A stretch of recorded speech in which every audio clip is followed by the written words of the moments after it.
Halo Sobat Tani semuanya. Nah, pada video kali ini kita akan bahas faktor apa saja yang mempengaruhi harga gabah ya Sobat Tani semuanya. Dan simak video sampai habis ya. Kita akan bahas tuntas mengenai pergerakan dan prediksi harga gabah ke depan. Nah, Sobat Tani semuanya, seperti biasa ya Mas Tani, tiap sore hari ya kita berkunjung di lahan padinya Mas Tani ya. Kita kontrol lahan seperti biasa. Kita lihat kondisi lahan seperti apa ya, apakah ada kendala, apakah ada serangan hama atau penyakit. Nah, jadi kita harus sering-sering yang namanya kontrol lahan. Dan langsung saja ya kita bahas faktor apa saja yang mempengaruhi kenaikan atau penurunan harga gabah. Yang pertama ini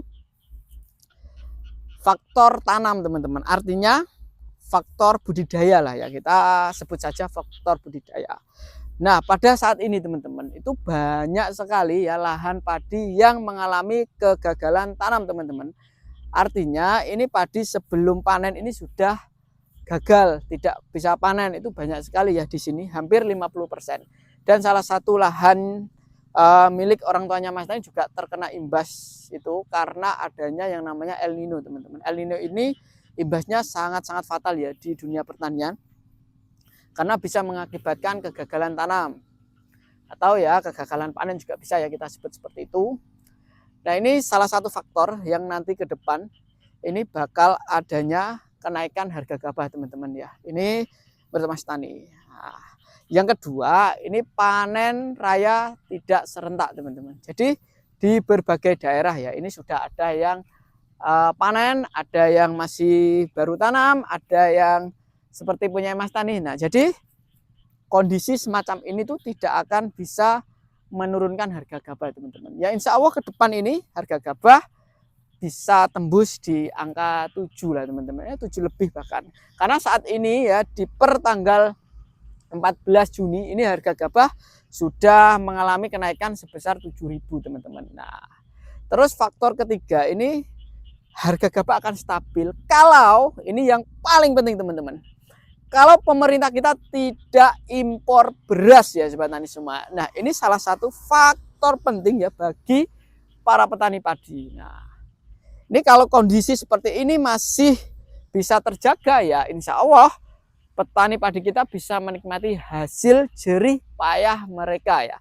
Karena Mas Tani sendiri merasakan teman-teman ya. Ini untuk MT kedua, untuk perawatannya cukup sulit ya Sobat Tani semuanya. Kita membutuhkan tenaga ekstra, biaya ekstra.